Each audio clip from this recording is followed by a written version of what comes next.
Muhammadar Rasulullah. Allahumma salli ala Muhammad wa ala ali Muhammad kama sallaita ala ali Ibrahim wa barik ala Muhammad wa ala ali Muhammad kama barakta ala ali Ibrahim innaka Hamidum Majid. Ibu bapak jemaah pengajian sekalian, mari kita awali dengan memanjatkan puji syukur pada Allah Subhanahu wa taala.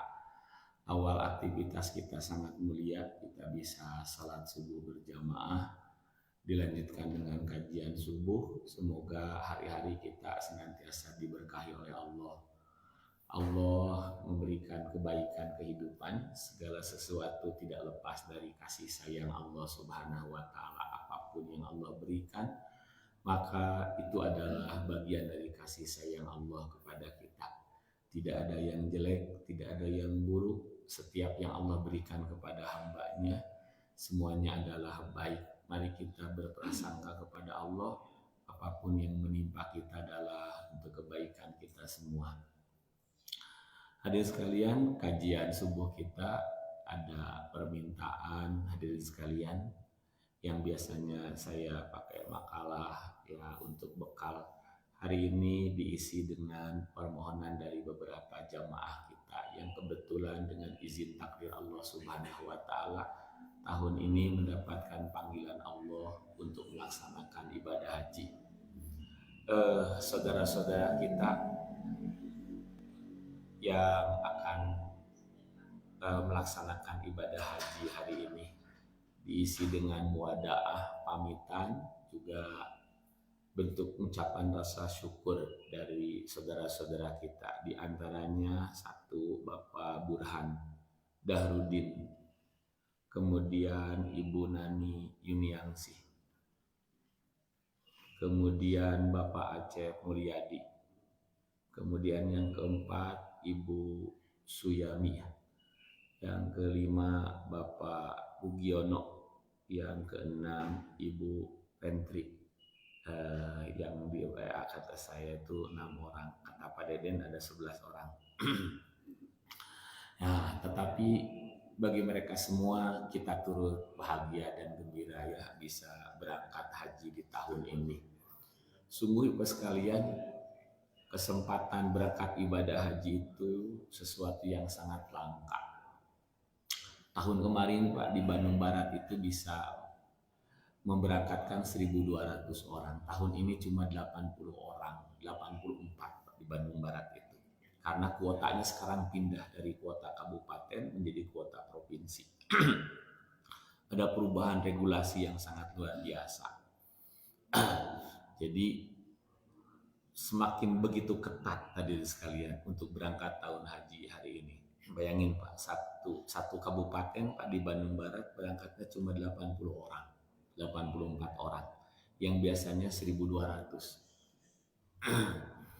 Nah, jadi banyak Pak yang sudah punya harapan dari tahun kemarin, sudah mau berangkat, bahagia tahun ini mereka ya cukup bersedih karena menjadi tidak jadi berangkat. Nah, di saudara kita yang di Kota Mas itu sangat luar biasa ya, bisa berangkat di tahun ini. Jadi biasanya kan kuotanya itu Pak per 10.000 itu 1 orang. Jadi penduduk Bandung Barat sekitar 1 juta lebih sedikit. Maka jumlahnya satu tahun sekitar 1.200. Nah tahun ini karena regulasinya dirubah, kabupaten tidak punya kuota, pindah ke kuotanya provinsi dari sekalian. Nah berubah. Nah hadirin sekalian, sekali lagi turut gembiralah kepada saudara-saudara kita yang alhamdulillah di tahun ini bisa berangkat melaksanakan ibadah haji. Hadirin sekalian, tentu saja sekali lagi dari saudara-saudara kita yang akan berangkat menunaikan ibadah haji, yang pertama mengungkapkan rasa syukur pada Allah Subhanahu wa taala. Bentuk syukur itu ada beberapa macam. Yang pertama, yang paling sederhana adalah dengan doa. Minimal dengan mengucapin Alhamdulillahirabbil alamin. Dalam hadis dikatakan innallaha la yardo anil abdi, sesungguhnya Allah sangat ridho kepada seorang hamba idza akala fahamidallaha, ketika dia telah makan dia ucapkan alhamdulillah. Wa idza syariba ketika telah minum dia ngucapin alhamdulillah. Apapun nikmat yang kita terima, maka akhirilah dengan kalimat alhamdulillah. Semoga Allah semakin ridho kepada kita. Hadirin sekalian, Allah menambahkan, mengabadikan nikmat yang ada. Ya, yang kedua bentuk syukur itu hadirin sekalian adalah tahadus bin nikmah. Kita berbagi cerita kepada saudara-saudara kita. Yang diceritakan itu bukan sekedar musibah, ujian, cobaan. Tapi juga kita bercerita tentang kebahagiaan bahwa betapa besar nikmat karunia pemberian Allah kepada kita semua. Dalilnya fa'amma bi nikmati rabbika fahadits.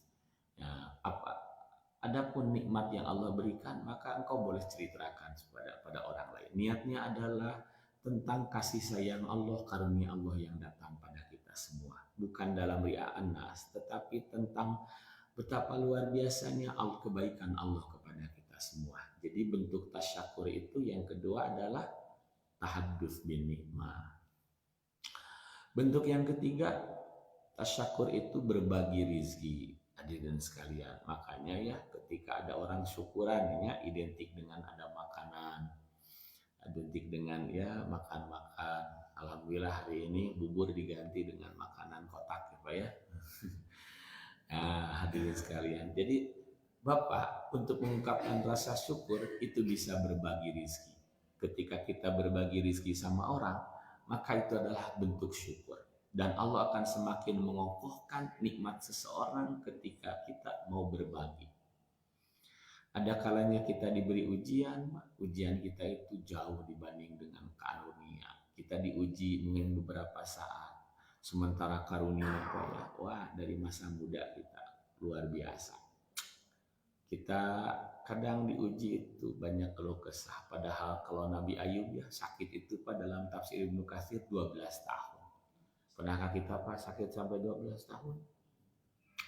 Nabi Yusuf diujinya di penjaranya sampai 13 tahun. Hadirin sekalian. Dan mereka tidak lelah berdoa dan Allah akhirnya menyelesaikan. Begitu pula perjuangan Rasulullah untuk mendapatkan kemenangan. Sampai hampir sekitar 19 tahun. 12 tahun di Mekah. Kemudian 9 tahun di Madinah sampai putuh Mekah. Dan digambarkan di surat An-Nasr dan surat Al-Fat tentang pertolongan Allah dan kemenangan, bahwa Allah membuktikan harapan Rasulullah SAW nanti Makkah itu akan Rasulullah bisa berjalan atau memasuki kota Makkah aminina dengan aman, muhallikina ru'usahum, melaksanakan ibadah haji, melaksanakan tahallul dengan rasa nyaman. Itu puluhan tahun perjuangannya, ditebus dengan darah, air mata, hadirin sekalian. Nah, jadi hadirin sekalian, di antara cara bersyukur itu adalah berbagi karunia. Nah, hadirin sekalian, sebentar lagi Pak kita ibadah kurban. Ibadah kurban itu adalah bentuk syukur.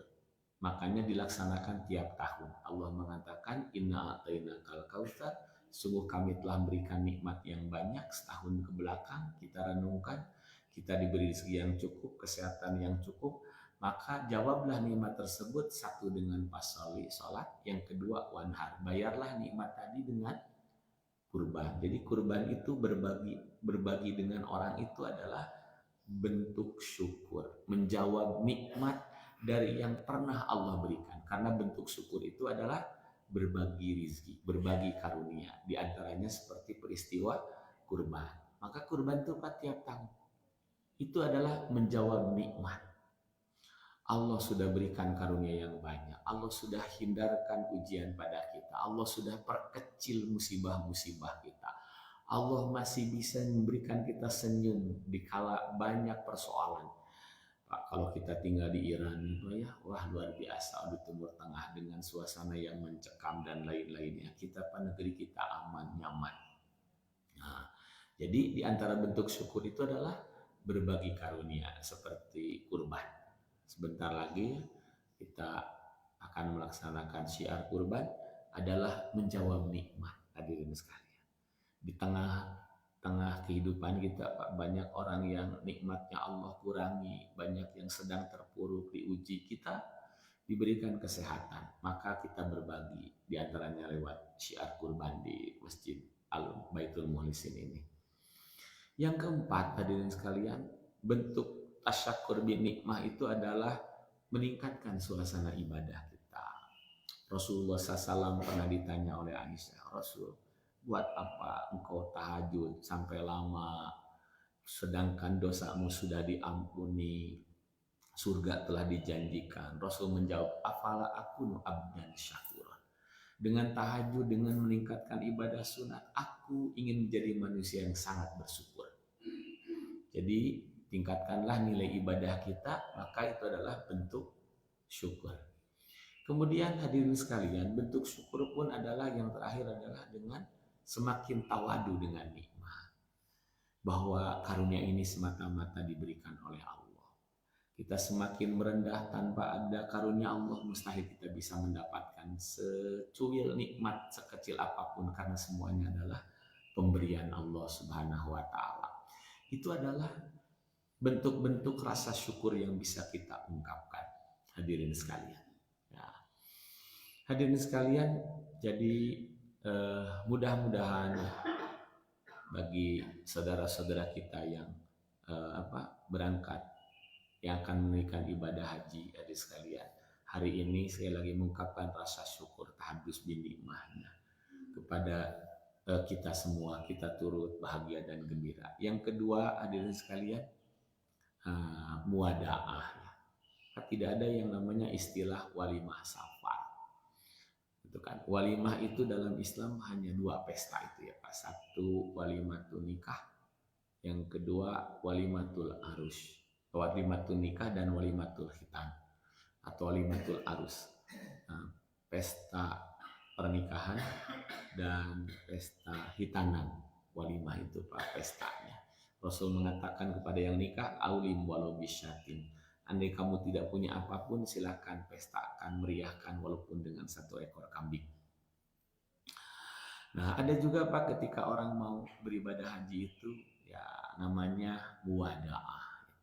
Saya sering lebih nyaman dengan istilah muwadaah. Muwadaah teh pamitannya sama tetangga, sama kerabat, ya dalam waktu beberapa saat ke depan akan meninggalkan kampung halaman, hadirin sekalian, pada sahabat andai tolak. Nah, hadirin sekalian, di samping memohon doa atau minta maaf andai ada kesalahan, itu kan selama bermuamalah dalam kehidupan, tidak akan lepas manusia itu ada salah dan hilaf. Sambil pamitan bagi saudara-saudara kita yang akan berangkat, pamitan kepada ibu bapak sekalian, juga memohon maaf bila ada salah dan hilaf selama ini, sekaligus minta doa. Nah, itu kan ada doa khusus Pak yang diwariskan Rasulullah kepada orang yang akan berangkat safar, khususnya mau beribadah haji atau umroh.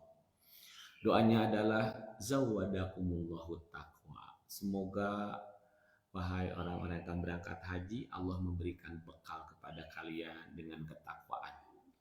Wa ghafara dzunubakum. Semoga Allah mengampuni kesalahan-kesalahan kalian. Wa yassarakumullahu khairan haitsu ma kunta.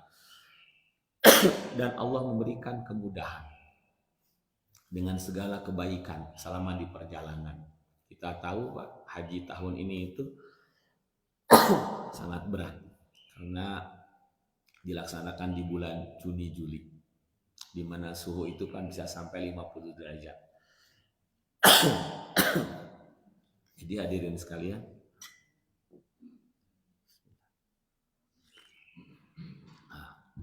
daerah Saudi itu, daerah Timur Tengah itu, kalau dari bulan Juni, Juli itu suhunya bisa sampai 50 lebih, hadirin sekalian.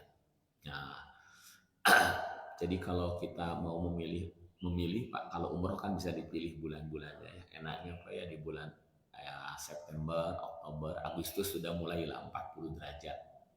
September, Oktober sudah di masa 30 derajatan.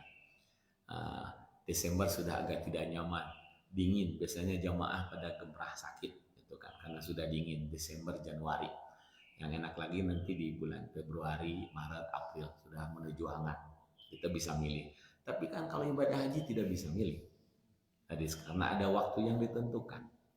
Nah, semoga ibu bapak bisa sehat, jaga kesehatan hadirin sekalian yang beribadah haji di sana.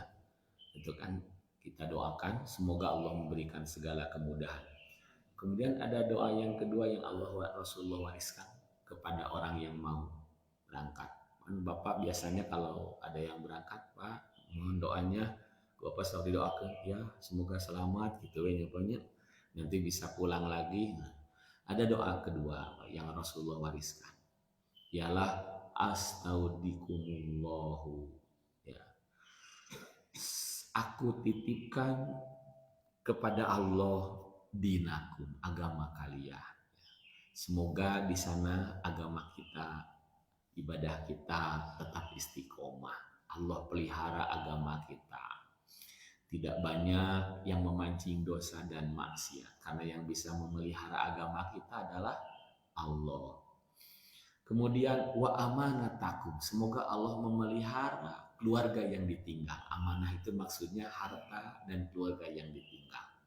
Astaudikumullahu dinakum wa amanatakum. Semoga aku titipkan kepada Allah, semoga Allah memelihara agama kalian selama perjalanan, dan Allah pelihara harta dan keluarga yang ditinggal. Wa khawatima amalikum, semoga Allah menjadikan kalian husnul khotimah ketika meninggalkan kehidupan dunia, diakhiri dengan amal-amal yang terbaik. Nah, itu doa mewakili dari jamaah bagi Bapak sekalian yang akan berangkat. Selanjutnya hadirin sekalian, ibadah haji itu sangat istimewa. Biasanya Pak 39 hari ya, 11 hari di Madinah, entah sekarang ya tahun hari ini. Itu kan. Dan ini Pak sebenarnya itu kan di sisanya adalah di Makkah. Kita datang ke sana Pak punya gelar yang istimewa, ialah apa? Duyufur Rahman. Disebutnya Pak tamu-tamu Allah, bukan tamu kerajaan ya Pak, tamu Allah. Yang namanya tamu itu Pak biasanya disuguhan ya, dijamu pada sekalian. Dan jamuan Allah itu nanti bisa dibawa pulang ada sekalian ya, jadi bahan oleh-oleh buat kita. Kita gelarnya hebat. Duyufur Rahman, tamu Allah. Oleh-oleh atau jamuan yang pertama adalah apa? Ampunan, hadirin sekalian. Ya, kita Pak beli ampunan. Murah Pak sebenarnya ya. Sekarang itu bahkan turun ya sekitar 2 juta. Sekitar berapa ya, kursnya itu sekarang Pak? Dia di bawah 60 jutaan lah, 54, 55.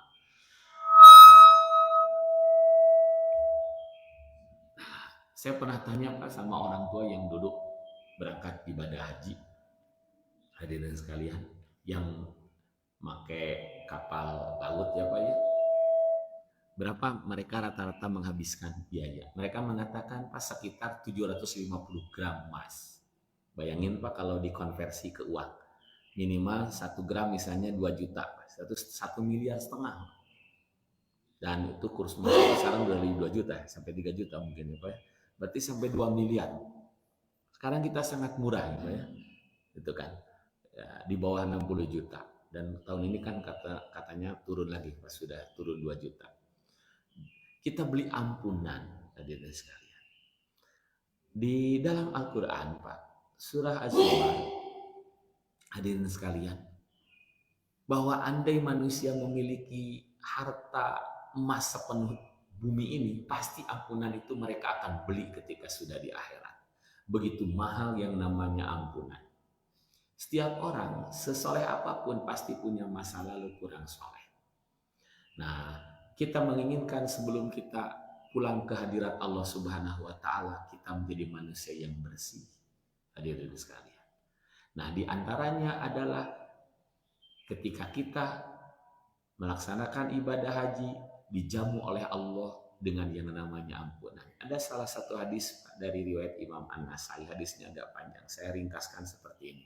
Dari Ibnu Abbas, Anna nabiyya da'ali ummatihi, sesungguhnya Nabi pernah berdoa bagi umatnya di Arafah ketika masih pagi-pagi bil magfirah, agar umatnya yang mendatangi Arafah itu diampuni dosanya. Pak Ujiba, kemudian doa Rasulullah SAW diijabah, wahai Muhammad, setiap umatmu yang datang ke Arafah, Allah akan ampuni dosa-dosanya kecuali dosa kezaliman antar sesama manusia dengan manusia. Nabi masih penasaran. Ketika beliau melaksanakan mabit di Muzdalifah setelah maghrib, wukuf itu kan dari zuhur sampai maghrib tanggal 9, malamnya Rasulullah berdoa lagi, ya Allah, semoga kesalahan umatku yang kezaliman antar manusia terhadap manusia pun diampuni. Maka Allah menurunkan wahyu lagi kepada Rasulullah, wahai Muhammad, umatmu yang pernah menzalimi kepada orang lain pun Allah ampuni, dan yang dizaliminya Allah masukkan ke dalam surga. Ini hadis riwayat Imam An-Nasai dalam bab haji. Betapa dahsyatnya hadirin sekalian, Allah berikan ampunan. Dan Allah itu innallaha wasi'ul maghfirah, maha luas ampunannya hadirin sekalian. Maka kepada orang yang beribadah haji sangat luar biasa, Allah berikan kesempatan untuk mendapatkan ampunan dari dosa-dosa yang masa lalu. Hari ini merasa kita cuek, merasa tidak butuh, karena kita butuh ampunan itu bukan hari ini, tapi nanti kelak ya, di hari hisab. Sebagaimana doa Nabi Ibrahim, Rabbana firli wali walidayya walil mu'minina yauma yakumul hisab. Ya Allah, berikanlah aku ampunan dan ibu bapakku nanti ketika di hari hisab. Di sana itu sangat mahal, hadirin sekalian.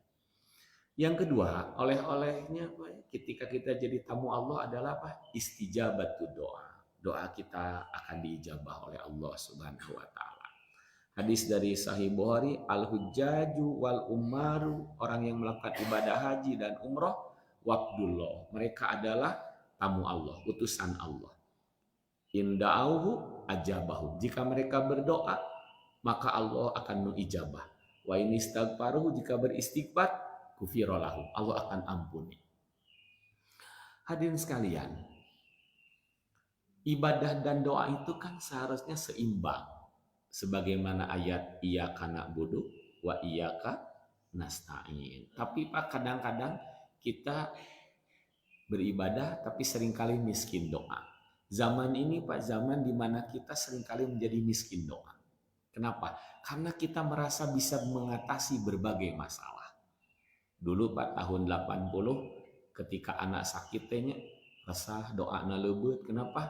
Karena keur mayar ka dokter teh teu boga duitna, atau banyak mau ke rumah sakit oke banyak teh mantri, dokternya belum banyak saat itu. Lebeut doa teh, apalagi Pak taraf ekonomi tahun 80 itu kan sangat miskin. Hadirin sekalian ya.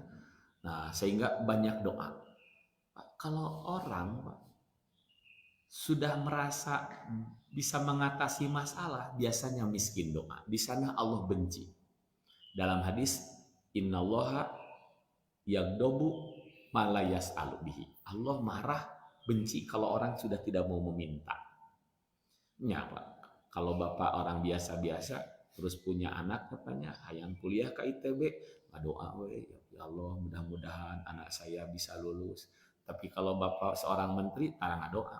Telepon we rektor, nitip anak saya hiji gitu ya banyak. Beda Pak responnya. Hadis sekalian. Karena itu Pak, Allah seringkali memberikan ketidakberdayaan kepada kita supaya kita rajin berdoa. Hadis sekalian. Allah sengaja ketika kita tidak bisa mengatasi masalah agar kita berdoa. Hadirin sekalian. Makanya berdoa itu jangan menunggu kita tidak berdaya. Jangan menunggu kita lemah, hadirin sekalian. Dalam hadis innallaha yuhibbul mulihina fid doa. Allah itu menyukai orang yang tekun dalam berdoa. Hadirin sekalian. Dan doa kita pasti diijabah. Ud'uni astajib lakum. Cuma cara Allah berdoa itu Pak ada 4 macam. 1 adalah langsung diberikan, dipercepat. Yang kedua, ada yang ditangguhkan waktunya. Ya, seperti Bapak punya anak yang masih umur SD, Pak, minta motor, pasti oleh Bapak ditangguhkan. Nantilah setelah kuliah atau SMA, ya. Nah, Bapak beri. Yang ketiga, bisa jadi diganti dengan yang lebih bagus.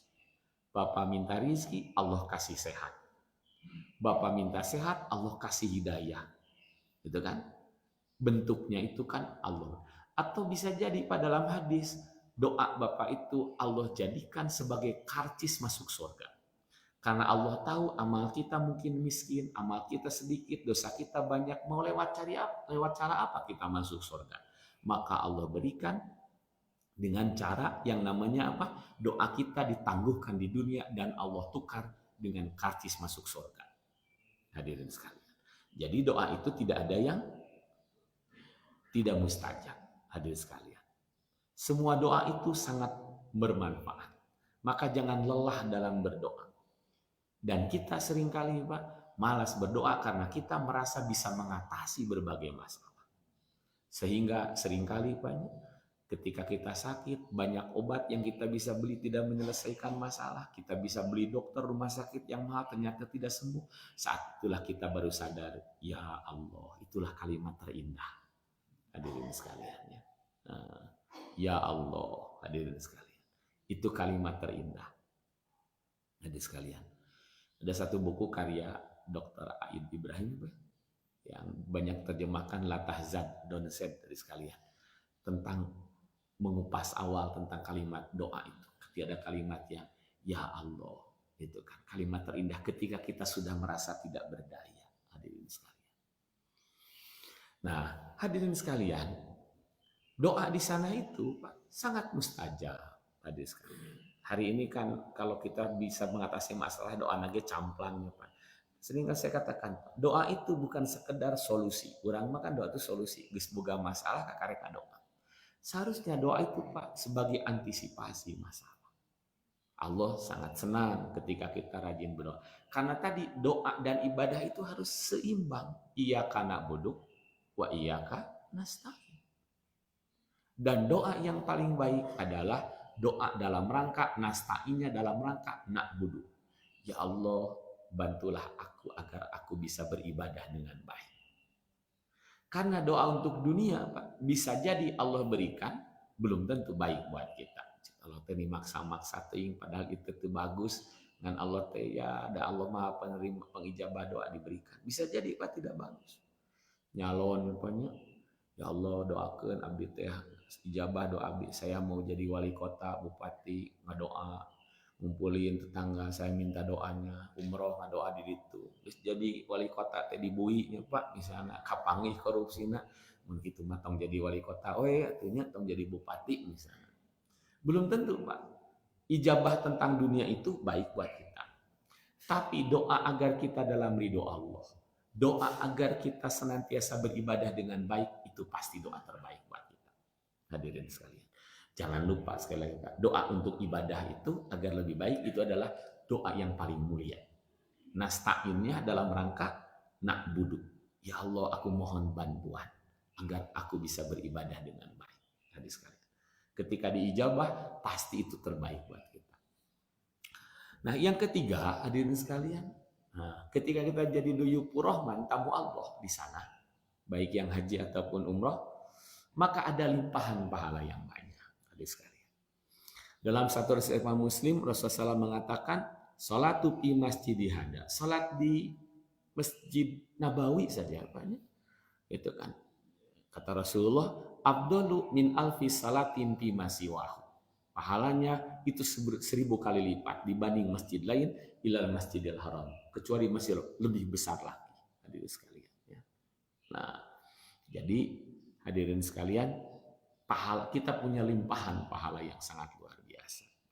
Kemudian yang keempat, hadirin sekalian, ketika dia temu Allah, kita dijanjikan ada surga yang indah. Dalam hadis katakan itu kan al umratu ilal umrati, umrah ke umrah kafaratun lima bainahuma, menjadi penghapus dosa, wal hajjul mabrur laisa jazaun ilal jannah, sedangkan haji mabrur pahalanya tiada lain adalah surga. Nah, kita menjadi apa? Tamu Allah, hadirin sekalian. Nah, selanjutnya hadis sekalian saya ingin membekali kepada saudara-saudara kita yang akan berangkat ibadah haji. Hadis sekalian. Nah, hadirin sekalian, saya mengingatkan ibadah haji itu bagian dari sebuah perjalanan ibadah. Ibadah itu membutuhkan beberapa hal, hadirin sekalian, ketika kita mau melaksanakan ibadah. Yang pertama, tahtajul ibadatu ila niyah. Ibadah itu membutuhkan niat. Berbeda apa dengan perbuatan keduniaan kita. Hadis tanpa niat pun mungkin tidak ada masalah. Hadirin sekalian, Bapak kerja di seseorang, mau niat paksa, mau niat dengan upah untuk manusia terhadap manusia tidak jadi masalah. Tetapi kalau dengan Allah berbeda. Hadirin sekalian, kalau hari ini Pak misalnya jam 10 teh Bapak haridang tunduh terus kacai itu kan berwudu tapi tidak punya niat wudu, tunduh iya seperti wudu. Nanti ketika zuhur Pak mau duhur harus wudu lagi. Dan tadi mah walaupun jika wudu tidak ada niat wudu, tidak sah, bukan wudu kalau kita tidak punya niat. Nah, hadirin sekalian, bahkan niat dalam beribadah yang sifatnya taqarrub itu lebih atas lagi, ialah ikhlas. Ikhlas itu bersih dari niat-niat lain. Betapa banyak dalil-dalil yang mengatakan sebesar apapun ibadah kita tanpa kebersihan atau ada niat-niat lain, ibadah itu ditolak oleh Allah. Maka ada dalil innamal a'malu binniyat. Sesungguhnya amal seseorang itu bergantung diterima dan tidaknya bergantung niatnya. Maka para ulama mengatakan niat itu adalah salah satu rukun penting ibadah. Sebelum berangkat, niatnya apa? Saya akan melaksanakan perintah. Hadirin sekalian, innamal a'malu binniyat. Jadi peristiwa yang sifatnya taqarrub sama Allah itu niatnya itu lebih tinggi lagi, butuh ikhlas. Hadirin sekalian, bersih dari niat-niat lain. Mari periksa saudara-saudara kita berangkat hati kita. Sudah bersihkah hati kita? Ada niat lainlah dalam hati kita? Hadirin sekalian, bersihkan jiwa kita dari niat-niat lain. Yang kedua, ibadah itu membutuhkan ilmu. Maka orang mau haji biasanya belajar manasik. Manasik itu pekerjaan-pekerjaan haji atau umroh. Belajar manasik. Haji orang Indonesia itu Pak disebut dengan haji tamattu. Haji enak, haji nyaman. Kenapa harus haji tamattu? Perintah Quran. Dalam Quran, dalikal liman lam yakun ahlu hadiril masjidil haram. Haji tamattu itu dianjurkan bagi orang yang rumahnya jauh dari Masjidil Haram. Tamattu itu adalah umroh dulu kemudian haji. Hadirin sekalian, umroh dulu. Ya, Bapak yang sudah mengalami pasti Pak, kalau kita misalnya langsung ke Mekah, kita umroh seperti umroh sunat. Umroh itu dua macam, ada umroh wajib, ada umroh sunat. Umroh sunat itu dilakukan di bulan-bulan apa saja. Umroh wajib itu yang membarengi ibadah haji dan waktunya dimulai tanggal 1 Syawal. Itu sudah boleh melaksanakan ibadah umroh buat haji. Maka ayat al-hajju ashhurum ma'lumat. Haji itu beberapa bulan yang ditentukan. Ialah apa? Syawal, Dzulqa'dah, dan Dzulhijjah. Dari Syawal kita sudah boleh melaksanakan umroh buat haji yang mau tamat. Makanya dulu Pak banyak yang paspor umroh haji, mereka datangnya Syawal, ke sana itu umrohnya buat haji. Terus nyumput dari sini tewak pokoknya ngadaguan tanggal 8 kayak buat haji. Itu kan yang paspor hijau itu, paspor umroh mereka nyumput-nyumput itu kan mengendap-endap buat haji. Nah, tanggal 1 Syawal sudah boleh melaksanakan ibadah haji dengan umroh. Umrohnya biasa. Naik ke pesawat, kalau langsung ke Mekah, ihram ketika di Qarnul Manazil. Dulu Pak orang tua kita ketika mereka hajian, umrohnya itu mikotnya Yalamlam. Karena dengan Indonesia itu kan lurusnya itu sama dengan India, Yalamlam. Tapi kepakai pesawat, karena bandaranya di sebelah sana, nah, jadi muter. Ya, maka searah dengan orang Najd. Jadi mikotnya adalah qadnul manazil kalau pakai pesawat tadi sekalian. Nah, umroh. Setelah ihram, labbaik Allahumma umratan, turun dari pesawat, masuk hotel, simpan, kita melaksanakan tawaf kudum. Sunatnya kita sholat di depan makom Ibrahim, minum air zam-zam, kemudian sa'i, tahalul, selesai. Kloter pertama itu katanya Pak nanti tanggal 7 Zulqa'dah, Senin depan sudah mulai berangkat tadi sekalian. Nah, kloter pertama. Nah, mungkin ada perubahan tah sekalian. Cuma kabar anginnya tadi sekalian. Nah, selesai cuma 1 hari. Nunggu lagi nanti tanggal 8 mulailah ibadah haji. Ibadah haji itu dari mulai tanggal 8 sampai tanggal 13, 6 hari hadirin sekalian. Nah, 6 hari. Sama dimulai dengan ihram. Ihram itu niat haji atau niat umroh tadi. Dengan ihlal digorolangkeun. Labbaik Allahumma hajjan. Mulai teh tina pantau hotel namanya. Baik Allahumma hajjan. Nah, berangkat menuju Arafah. Hadirin sekalian, di Arafah nanti besoknya tanggal 9 melaksanakan rukun haji yang kedua, ialah apa? Wukuf sampai maghrib. Setelah maghrib melaksanakan wajib haji yang kedua, wajib nukahijadina. Wajib haji pertamanya sama ialah yang ketika umroh bermikotnya tadi. Yang kedua adalah mabit di Muzdalifah. Subuh-subuh nanya banyak melaksanakan wajib haji yang ketiga, ialah Jumratul Aqobah. Mulung batuna di Muzdalifah, 70 siki nyapanya, tong sakiloan, berat nyapanya, kebayang 70 kilo. Nukar cile nyapanya 70 siki, gitu kan. Nah, pagi-pagi baledokeun 7, bismillahirrahmanirrahim, sesana 63 padahal. Apa ya? Nah, kemudian melaksanakan rukun haji. Rukun haji yang ketiga ialah tawaf ifadah. Tawaf ifadah tidak ada sholat di makom Ibrahim. Kemudian sa'i, tahalul, selesai rukunnya. Tinggal wajib haji. Yang keempat ialah mabit di Mina 11, 12, 13. Kemudian melaksanakan wajib haji kelima ialah Jumroh ula usto Aqobah tanggal 11, 12, 13 menjelang duhur. Terakhir nanti tawaf wada ketika kita mau pulang. Pulang nanti maghrib, nah enjing-enjingnya banyak wada heula. Selesai rangkaian ibadah haji. Hadirin sekalian, dan sederhana hadirin sekalian. Tidak susah. Hadirin sekalian. Nah, hadirin sekalian, fikih Islam itu pada dasarnya hukum Islam itu dibagi duanya. Ada fikih normal namanya azimah. Ada fikih dispensasi, Pak, namanya tahfif atau disebut juga apa? Rukhsah.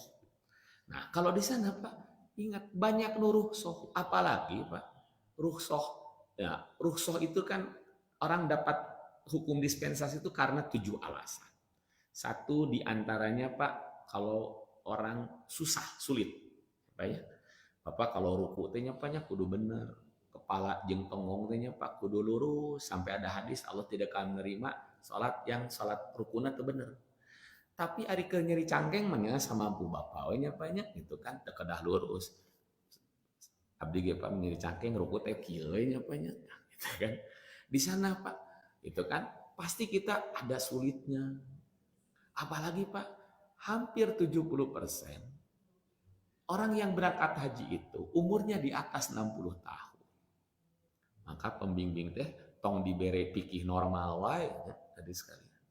Harus ingat, Pak, selama musim haji itu banyak mobil pun berhenti kebanyakan yang reguler itu. Kecuali yang di charter yang tarodudi itu kan. Tadi sekalian. Nah, ulah abong-abong anu pembimbing ngora jagja. Lihat, Rasulullah pas seringkali sangat memberikan kemudahan. Hadirin sekalian, sangat sayang kepada umatnya, mempermudah segala urusan ibadah, tidak pernah memperberat. Rasul mengatakan yassiru wala tu'assiru, mudahkan, jangan diperberat, jangan dipersulit. Hadirin sekalian, itu adalah prinsip ibadah. Pak, ada satu prinsip ibadah adalah apa? Prinsip syariat Islam, hibdul jismi, menyelamatkan fisik kita. Apa ya? Hari ini Pak suhunya ekstrim 51 derajat. 50 derajat. Tahun kemarin Pak sampai 51 tadi sekalian. Wukuf itu kan sangat berat ya Pak karena panas, berdesak-desakan, maka seringkali Pak banyak korban. Hindari perilaku-perilaku. Bahkan dalam Islam mah kaidahna teh darul mafasidi, mencegah pi bahaya teh harus muqaddamun, didahulukan daripada mendatangkan kebaikan seperti ibadah. Kasalamatan heula nomor hiji. Keur salat aya orai, usir heula nyapanya. Keur salat aya gempa, keluar heula nyapanya. Keur salat mendengar anak truk jatuh goek, eureun heula, boleh dibatalkan. Hadirin sekalian, anak jatuh misalnya Pak naik, kita boleh Pak berhenti. Itu ada dalam syarah Riyadhus Shalihin, hadirin sekalian. Nah, Muhammad bin Shalih Al-Utsaimin Pak beristihad seperti begitu. Sebab keselamatan itu nomor satu, hadirin sekalian. Hibdul jismi. Dulu Pak ketika Rasulullah haji mungkin cuma 10.000 orang. Jumroh Aqobah itu nyaman Pak pagi-pagi. Hari ini Pak bayangin lebih dari 5 juta orang. Mun hayang pagi kabeh nyepanya komo nu geus karolot mah kecepet teh nyepanya. Saya Pak dulu teu sieun. Saya hajian tuh Pak usia ketika usia 27 tahun. Kagencet ge kuat kenenya Pak saling dorong oge nyepanya ketika Jumroh Aqobah. Dulu mah ya masih 2 tahun 2003 itu sekitar masih 2 lantai lah tadi sekali. Nah, hari ini banyak, wah sudah sangat luar biasa. Karena itu hati-hati keselamatan. Dulu Pak ada jamaah umroh, ibu mana tadi? Ustadz Irahdi kadir teh abdi mah bade mau itikaf di masjid.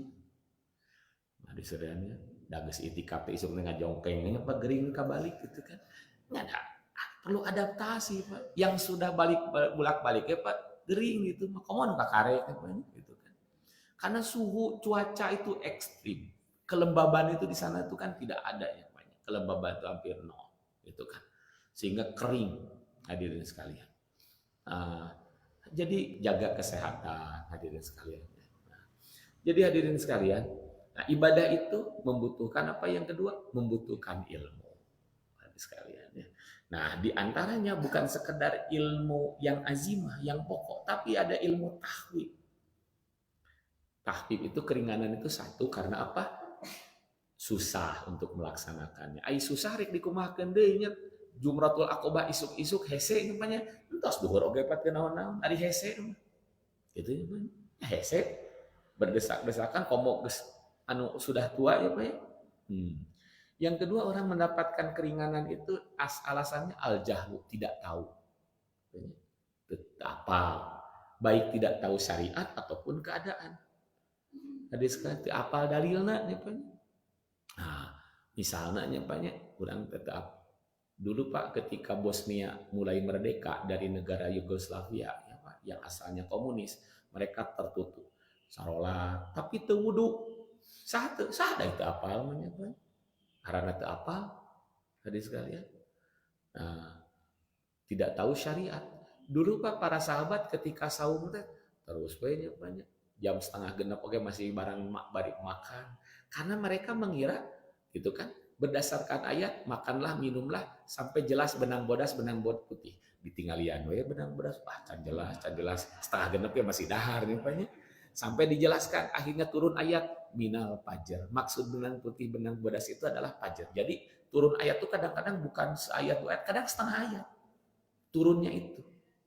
Turunnya ayat itu kadang-kadang setengahna makan we. Dan Rasulullah tidak memerintahkan mengkodok. Itu dalam hadis Sahih Bukhari.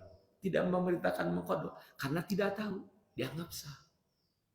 Dan yang kedua tidak tahu terhadap kondisi. Kurang teu apal itu kiblat teh ka mana salat efek teh salah sah apanya. Nah, kalau Bapak umroh misalnya apanya langsung ke Mekah itu kan. Kalau pesawat Saudi kan diberitahu kita sudah nyampe di Qanul Manazil, silakan Bapak berihram. Tapi pakai pesawat yang lain Pak bisnis kan tidak tahu. Ari teh Pak ningalina teh nya, saya bandara ieu teh geus kaliwat nya Pak nya. Teu apa terjadi masalah. Tidak ada dampaknya. Kenapa? Karena itu ada hukum rukhsah, hukum tahbib karena ketidaktahuan. Gitu kan. Itu apa namanya? Itu kan di bandara, aduh, can ihramnya Pak ya. Itu kan karena tidak diberitahu. Dan yang ketiga alasan hukum tahqiq itu, kalau tadi yang pertama apa? Al-usyuru, susah ya Pak ya. Nah, karena sulit kita boleh ada dispensasi. Yang kedua, ketika kita tidak tahu tadi sekalian. Nah, yang ketiga karena kita lupa. Kurang ke Ramadan ya Pak ya, lupa minum, batal tuh. Tuh.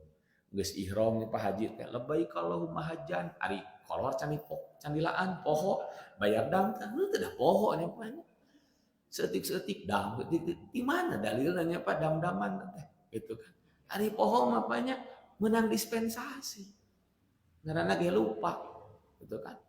Nah, apalagi banyak Pak ketika terpaksa nih Pak nya bisa urang terpaksa nih Pak nya. Nah, terpaksa Bapak misalnya berangkat ke luar negeri, yang ada negara-negara Pak sama sekali kita tidak boleh bawa makanan. Datangkan itu kan apa mana nu halal mana nu haram itu. Di Jepang itu Pak kalau makan sayur pun bisa jadinya mengandung minuman keras, mirin tadi sekalian. Makan we ulah ngadaguan kita sakit perut ya Pak ya, karena saat itu terpaksa hadirin sekalian. La wajiba ma'azin, tidak ada yang wajib kalau kita tidak berdaya. Wala harama ma'adaruratin, tidak ada yang haram kalau kita memang terpaksa. Kemudian karena kita sabar, alasan tahqiq itu kemudian ketika kita sakit. Jadi agama Islam itu ada banyak hukum dispensasi sehingga memudahkan kita. Hadirin sekalian ya. Sangat mudah dalam Islam. Nah, jadi yang kedua, ibadah itu membutuhkan ilmu. Dan yang ketiga, ibadah itu membutuhkan sabar. Sabar itu dulu Pak dibahas ada beberapa macam. Di antaranya sabar ketika kita melaksanakan perintah Allah. Sabar. Pahala sabar itu innama yuwaffas sabiruna bighairi hisab. Pahala sabar mah teh bandingna. Naon? Siga ngitung bintang di langit. Jadi nggak ada bandingnya Pak, pahala sabar. Nah, dalam taat itu Pak, kesabarannya luar biasa. Lelah, capek, sehingga Pak Ayah jamin yang deui cenah haji teh capek cenah gitu ya Pak. Aya pan ngomong gitu. Dia tidak bisa sabar. Ya, kita butuh sabar. Tim meeting ngurus pasporna, ngurus sagala rupa nanya kata hese kata. Berangkatna jeung unak anikna pokokna mah hadis kalian. Di sananya pun sama. Itu kan jamaah haji teh. Lamun umroh makan biasanya sekamar teh 4 urang ya Pak, ieu mah 8 urang. Nu hiji bengek mung di ASEAN, nu hiji harudang kudu make AC. Pas ya katanya Pak gitu kan. Gitu kan 8 urang katanya Pak. Jeung hawa di ditu mah yang paseha. Kenapa? Karena dalam hadisnya seperti itu. Innal syaitana qad ya'isa ayya budakum fi jaziratil arab. Setan itu putus asa ngaruksak orang-orang yang sedang ada di Mekah untuk berbuat musyrik. Walakin at-tahris bainahum. Carana setan ngarusak orang sedang di sana mah paseha. Paseha yang nanti siapa kudu sabar. Termasuk suami istri pun banyak ada bertengkar. Ibadah haji baliknya cerai gitu. Gara-gara paseha. Saya melihat sendiri ya Bu ya, orang itu bertengkar keras ya ketika sedang sholat. Tepiranya juga budak pakai red-keret sehingga budak gitu kan. Itu ketika sholat ya urang ke sholatnya colok we dihareupeun gitu ke sholatnya gitu di halangan macam-macam. Butuh sabar hadirin sekalian. Seperti rumah tangga lah kan. Rumah tangga kan butuh sabar. Mun ibu bapak teh sabar geus-geusan rumah tangga. Si bapakna kan pika keheuleuan ya Bu gitu kan. Gitu kan. Jadi sabar untuk melaksanakan perintah Allah itu akhirnya selesai. Begitu pula ibadah. Tanpa ada kesabaran tidak akan pernah selesai ibadah. Ibadah itu membutuhkan kesabaran yang sangat luar biasa. Dan seringkali kita diuji ternyata tidak sesuai dengan ekspektasi. Hayang ngetek kieu ternyata kieu gitu. Gitu hadirin sekalian.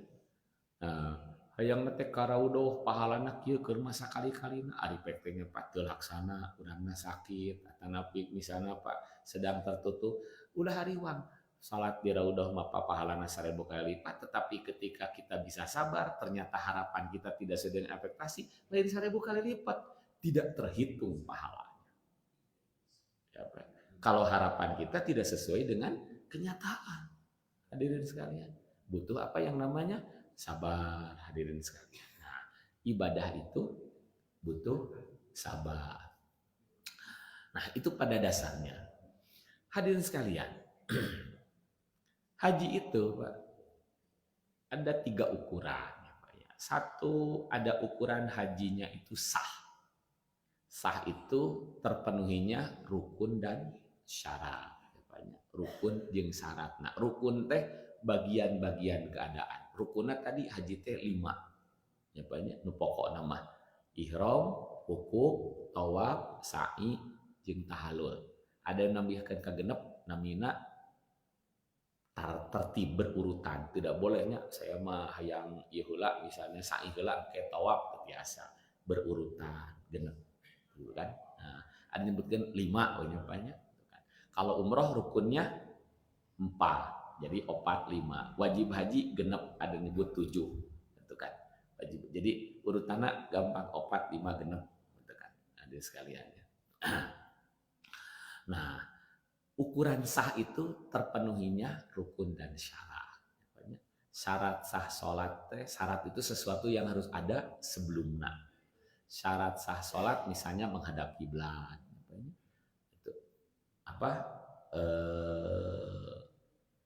Bersih dari najis, tapi tadi ada dispensasi, nyada hese, misalnya ketika sedang kita ihram 3 hari kan. Dari tanggal 8, 9, 10 bajuna kan hiji kaompolan kumaha teh kanajisan pake we Kenapa? Karena susah dan orang tidak ada bal salin ketika sedang ihram itu kan kanajisan pake we.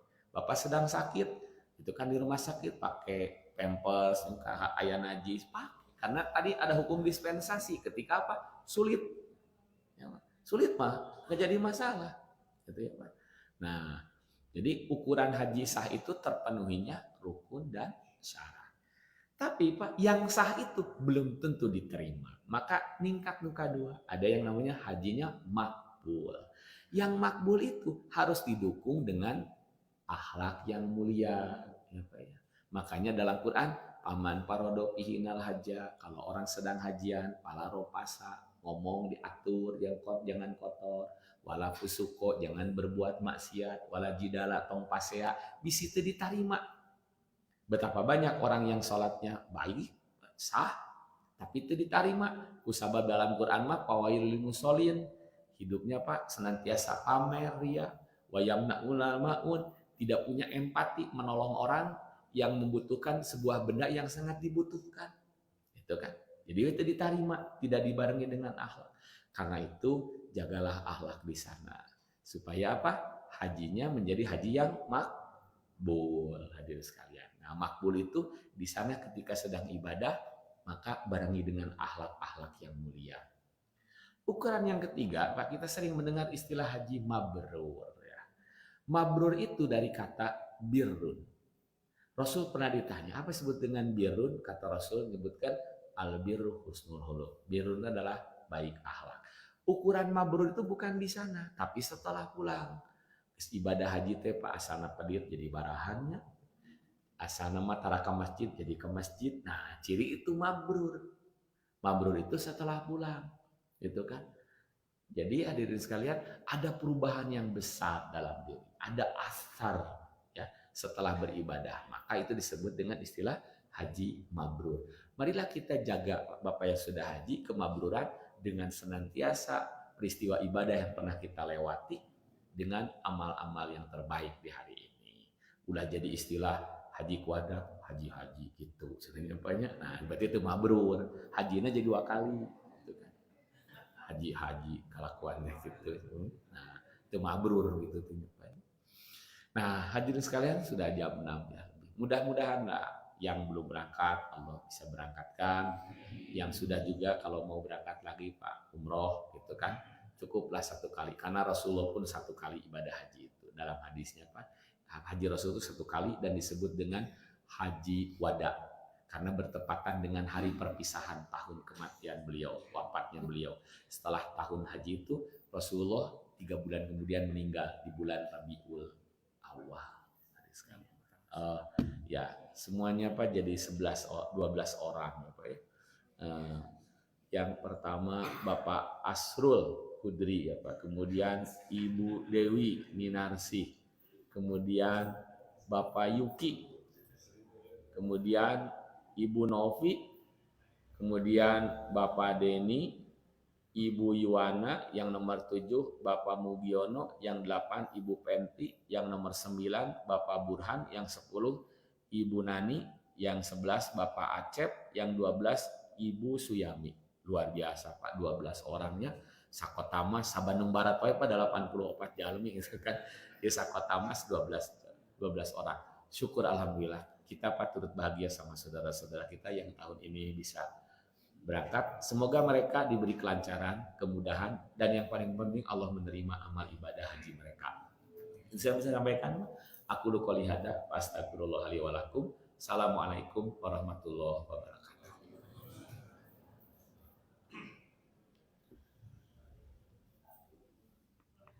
Bismillahirrahmanirrahim.